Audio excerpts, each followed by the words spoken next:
Mister Dinesh भाई Lakhani, director किरण Jain private limited, और इन्होंने 551 मैरिजेस एक साथ करवाई हैं और even prime minister Narendra Modi was a part of that event which is amazing.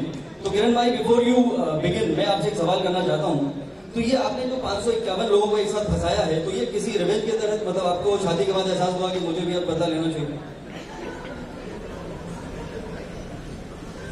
पहले तो फंसाया नहीं है, फर्स्ट थिंग, कि शायद आपको एक पूरा कॉन्सेप्ट मेरे को समझाना पड़ेगा, उसके लिए बहुत टाइम देना पड़ेगा, लेकिन ब्रीफली मैं बात करूं तो ये जो 552 जो बेटियां थी, उसके फादरलेस गर्ल्स का हम लोगों ने मैरिज करवाया पहले तो मैं आगे बात करूं उसके पहले थैंक यू कोठारी जी कि आपने ऐसा सुंदर आयोजन किया और रियल में आज मोनांजा नहीं है। आप देखेंगे तो एक पहले वुमन डे सेलिब्रेशन है, एक वुमन डे है। सेकेंड थिंग, आपने एक लेडीज विंग चालू किया, वो सेकेंड थिंग था। थर्ड थिंग, आप गोल्डन गर्ल्स अवार्ड जो आपने डिक्लेयर किया, वो सबसे बड़ी बात है। उसमें हीरा जवेरात शुक्ला जी और राजेश भाई बजाज जी, रियल में जो आपने एफर्ट डाला है, वो ये आपका अवार्ड आगे वर्ड रूप्स बने और सब इंडस्ट्री जेमिन ज्वेलरी को छोड़ के भी, जेमिन ज्वेलरी तो हमेशा ये इनिशिएटिव लेती है और आगे जाती है।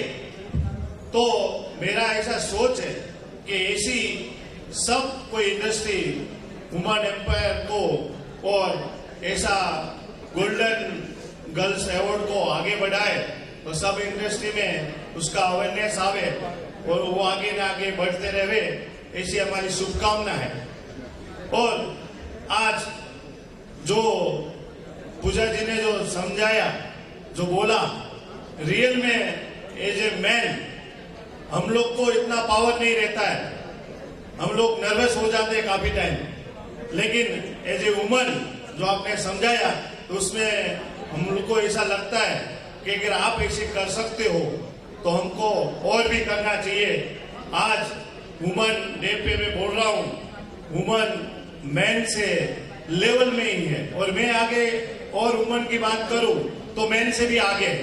आज पहले आपका घर का बजट एक मैन डिसाइड करता था, आज देश का बजट एक वुमन डिसाइड कर रही है। उससे आगे आपको क्या चाहिए और कौन से क्षेत्रों में वुमन नहीं है?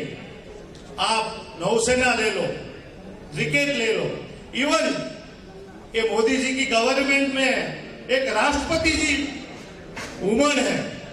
पहली बार भारत के शासन में शायद राष्ट्रपति वुमन हुई है। तो वुमन में मैं क्या क्या बोलूं, आप कितना भी मेरे को टाइम दो वो कम होगा मेरे लिए। अभी जो भाई साहब ने मेरे को बोला उसके ऊपर मैं आ रहा हूं कि 552 जो बेटियां थी, उसने फादर की छत्र छाया गवाई थी, ऐसी बेटियां थी। और ये हम लोग कॉन्सेप्ट काफी टाइमों से चला रहे हैं। ऑलमोस्ट 2010 हम लोग ने मैरिज फिनिश किया है, और भी आगे हम लोग ये जो भी प्रोग्राम है वो कंटिन्यूटी चालू रखेंगे। लेकिन उसके ऊपर खाली मैरिज नहीं है, उसमें बहुत बड़ा मैसेज है कि राष्ट्र के प्रति जो आपकी भावना है और वुमन के प्रति आपके जो आदर है। जो बेटिया ने अपने पिता की छत्र छाया गवाई, उसका ड्रीम जो टूटा है, वो ड्रीम पूरा करने वाला कोई सोसाइटी में, अपना देश में है, ऐसा फील करने के लिए हम लोग ये मैरिज करवाते हैं। और उसमें हमारा कोई भी उसमें स्वार्थ है नहीं। और उसमें पूरा प्रोग्राम के दरमियान पूरा जो हमारे गुजराती में हम लोग करियावर बोलते हैं, वो करियावर के साथ, और सिंगल पेनी भी हम लोग लेते नहीं, इवन फॉर्म भी हमारे खुद के पैसे से हम लोग देते हैं। और पूरा जाजरमान लग्न, कोई ऐसा लग्न नहीं होगा जो देश के पीएम साहब पधारे और वो ऐसा कोई फंक्शन नहीं होगा जिसमें बेटियां ऐसी उम्मीद कर पाएगी कि मेरा शादी ऐसा हो सकता है। शायद हमारी फैमिली में ये टाइप का मैरिज नहीं होवे, ऐसा मैरिज ने हम लोग ने एक सेट किया था। तो ये मैरिज में हम लोग को एक बहुत बड़ा मैसेज हम लोगों ने दिया है कि जिसने पिता की छत्र छाया गवाई, इसी बेटी को ऐसा लाइफ में ऐसा फील नहीं हुए कि मेरे फादर नहीं है तो मेरे पीछे कोई मेरा ड्रीम पूरा करने वाला नहीं है, ऐसा एक हम लोगों ने फील दिया है। और हमारा पूरा फैमिली का एक ही मानना है कि भाई सोसाइटी से कमाया है तो सोसाइटी को देना जरूरी है। इसके लिए ये प्रोग्राम हम लोग और ना और बेहतर रूप से डे बाय डे उसको आगे बढ़ाएंगे।